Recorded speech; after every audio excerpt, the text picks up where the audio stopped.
Hi, I am मेरी और मैं 16 साल की हूँ। टेल मी, क्या आपको ज़ॉम्बी एपोकलिप्स वाली मूवीज पसंद है? क्या आपको वॉकिंग डेड से डर नहीं लगता? You might be cool with it, but मुझे लगता है क्या ऐसा सच में हो सकता है? क्या हमें ढेर सारे ज़ॉम्बीज से भागकर कहीं छिपने की जरूरत पड़ सकती है? Right your opinions in the comments. तब तक मैं आपको अपनी स्टोरी बताती हूँ कि मुझे अपने घर में क्या मिला और ये सब कैसे खत्म हुआ। इन सब की शुरुआत हुई जब मेरे पेरेंट्स और मैं एक दूसरी सिटी में रहने गए और वहाँ पर एक नए घर में सेटल हो गए। ये बिल्कुल ऑर्डिनरी सा ग्रीन लॉन और बैकयार्ड बारबेक्यू वाला 2 स्टोरी टाउन हाउस था। I am sure many of you have exactly the same ones. लेकिन एक दिन जब मेरे पेरेंट्स घर पर नहीं थे, तब मुझे अपने घर के बारे में एक सीक्रेट चीज पता चली। मैं स्टेयर से उतरकर नीचे फर्स्ट फ्लोर पर जा रही थी कि तभी एक स्टेप से चरमराने की आवाज सुनाई दी। बस उसी स्टेप से वही आवाज क्यों आ रही थी? ऑफ कोर्स, अगर कोई और टाइम होता तो मैं शायद इसे अनदेखा कर देती और वहाँ से चली जाती, बट उस वक्त मैं बोर हो रही थी, इसलिए मैंने उस ट्रेन स्टेप के बारे में पता लगाने का सोचा। मैंने इसे टच किया और मुझे रियलाइज हुआ कि ये फिक्स नहीं था और मूव कर सकता था। उसकी साइड पर एक हैंडल भी था। मैंने उसे खींचना शुरू किया और फिर स्टेयर्स के पार्ट किसी दरवाजे की तरह अचानक खुल गए।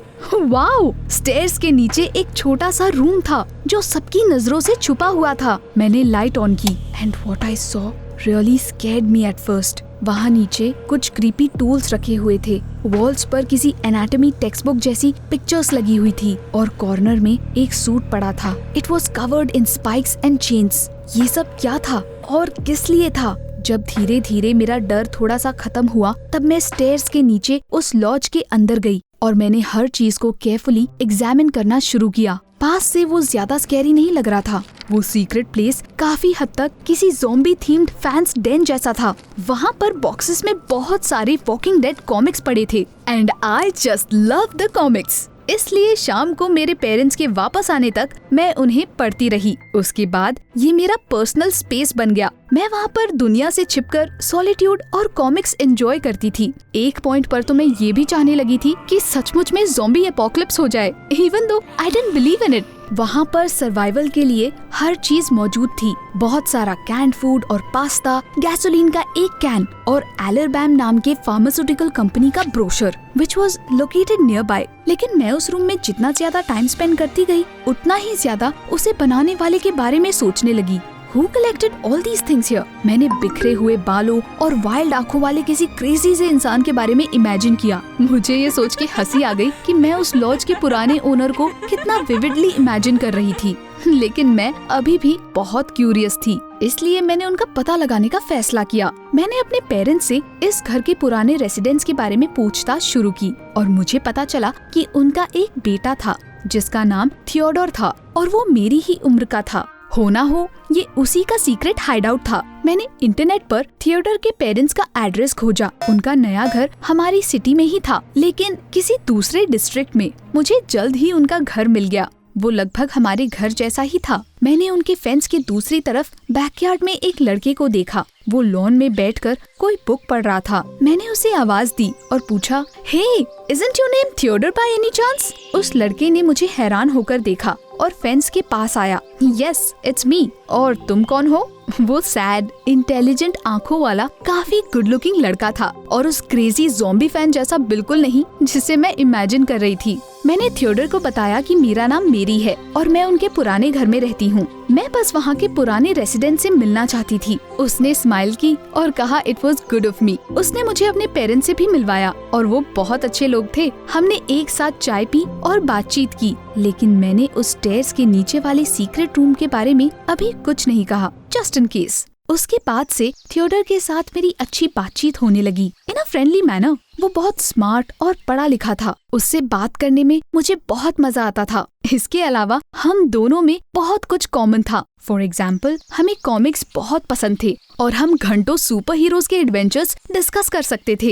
एक बार ऐसे ही बातचीत के दौरान मैंने पूछा, थियो, स्टेयर्स के नीचे वाले रूम में वो ज़ॉम्बी कॉमिक्स तुम्हारे ही है ना? उसने थोड़ी देर सोचने के बाद कहा, उसे याद नहीं। It was strange for me. After all, मुझे यकीन था कि थियोडर ने ही वो सीक्रेट लॉज सेटअप किया था। तो एक दिन जब मेरे पेरेंट्स मेरे घर पर नहीं थे तो मैंने उसे घर पर बुलाया और कहा कि उसके लिए मेरे पास एक सरप्राइज है। इसके बाद मैंने नीचे वाले रूम का दरवाजा खोल दिया। उसे देखकर थियो इतना ज्यादा सरप्राइज्ड हुआ मानो वो पहली बार इसे देख रहा हो। I turned on the lights. Theodore ने वहाँ पर रखी हर चीज को एग्जामिन करने के बाद कहा, wow, this is so cool. उसने सब कुछ देखा। मुझे अभी भी समझ नहीं आ रहा था कि उसे कुछ याद क्यों नहीं है। मे बी उसने ये डेन सेटअप ही नहीं किया था।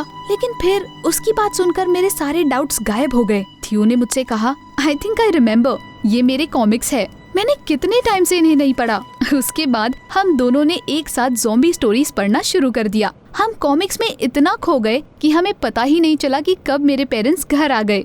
ऑफ कोर्स उन्हें ये नहीं पता था कि हम शेल्टर में हैं, इसलिए हम घंटों तक स्टेयर्स के नीचे ही बैठे रहे। हमने धीरे धीरे अपने शेल्टर में ज्यादा टाइम स्पेंड करना शुरू कर दिया। फाइनली थियोडर ने सब कुछ याद किया। How he collected all the things, how he spent time here. उसने मुझे उस कॉन्स्पिरेसी थ्योरी के बारे में बताया जिसे वो इन्वेस्टिगेट कर रहा था। एलरबेन नाम के फार्मास्यूटिकल कंपनी के बारे में था। थियो को पता चला था कि वहाँ पर वो किसी तरह का सीक्रेट रिसर्च कर रहे हैं और कोई नया ड्रग रिलीज करने की तैयारी में है जिससे वो सबको ज़ॉम्बीज में बदलने वाले थे। उसकी बात सुनकर मैं तो हंस पड़ी और मैंने उससे कहा कि ये बस उसकी इमेजिनेशन है। लेकिन थियोडर ने सीरियस होकर जवाब दिया, तुम्हें मेरी बात पर यकीन क्यों नहीं हो रहा? किसी को यकीन नहीं है, लेकिन ये सच है। उसके बाद मैंने उससे कुछ नहीं कहा। थियोडर काफी इमेजिनेटिव लड़का था। वो सीक्रेट रूम में और ज्यादा टाइम स्पेंड करने लगा। वो हमेशा कुछ न कुछ या तो ड्रॉ करता था या तो बनाता रहता था। कभी कभी स्कूल से घर वापस आने पर वो मुझे वहीं बैठा मिलता था। वो तो वहीं रहने लगा था, जिसकी वजह से मुझे थोड़ा सा डर लगने लगा। थियो दिन ब दिन बहुत ज्यादा रेस्टलेस और नर्वस होता जा रहा था, तो इसीलिए मैंने ये सब बंद करने का फैसला किया। लेकिन इससे पहले कि मैं कुछ करती, थियोडर गायब हो गया। एक दिन मैंने स्टेयर्स के नीचे देखा और वो वहाँ नहीं था।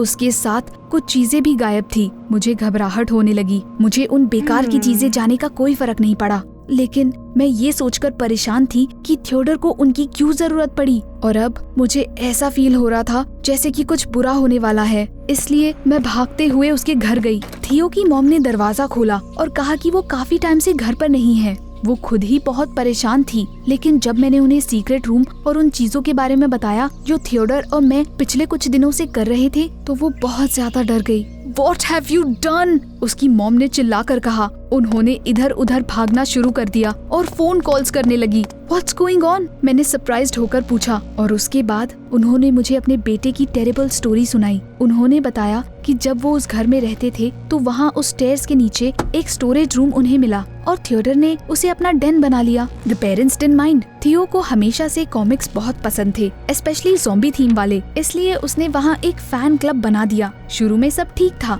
लेकिन जैसे जैसे टाइम बीतता गया वो ज़ॉम्बी एपोकलिप्स के आइडिया को लेकर ऑब्सेस्ड हो गया और आखिर में जब वो पूरी तरह से पागल हो गया तो उसने गैसोलीन का एक कैन उठाया और एलरबैम कंपनी के बिल्डिंग में आग लगाने पहुंच गया। उसे सचमुच ऐसा लगने लगा था कि वो सबको वॉकिंग डेड में बदल देंगे। ऑफ कोर्स पुलिस ने उसे ऐसा करने से रोक दिया और उसके बाद उसे ट्रीटमेंट के लिए साइकियाट्रिक क्लिनिक में भेज दिया गया, जहां उसने 6 महीने बिताए। उसके पेरेंट्स को अपना घर बदलना पड़ा ताकि कोई भी चीज उसे ज़ॉम्बीज की याद ना दिलाए। और फिर मुझे रियलाइज हुआ कि अनजाने में मुझसे कितनी बड़ी भूल हो गई थी। मैंने थियोडर की उस मेमोरी को रिफ्रेश किया था जिसे डॉक्टर्स ने उसके माइंड से इरेज करने की कोशिश की थी, और अब वो फिर से पुराना थियोडर बन गया था। उसे बचाना बहुत जरूरी था। थियो की मॉम और मैं फौरन कार में बैठकर फार्मास्यूटिकल कंपनी गए। ऑफ कोर्स वो वहीं था और दोबारा कुछ स्टूपिड करने की कोशिश कर रहा था। उस वक्त वो बिल्कुल वैसा ही लग रहा था जैसा मैंने शुरू में इमेजिन किया था।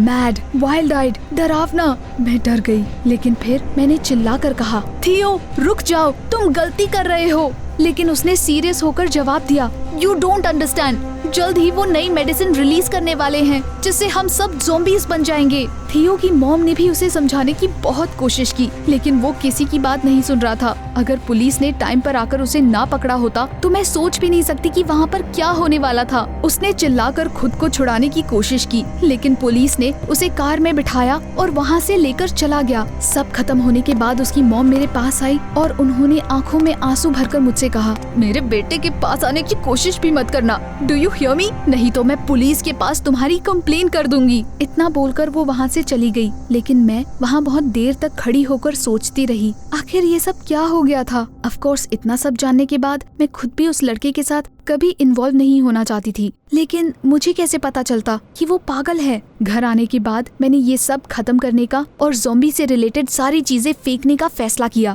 थियो जैसे फैंस के लिए मैं उन्हें ऑनलाइन भी बेच सकती थी, लेकिन तभी अचानक मुझे अपने फोन स्क्रीन पर एक न्यूज फीड दिखाई दी। एक लंबे रिसर्च के बाद फार्मास्यूटिकल कंपनी एलरबैन ने फाइनली अपना नया ड्रग रिलीज किया था। व्हाट?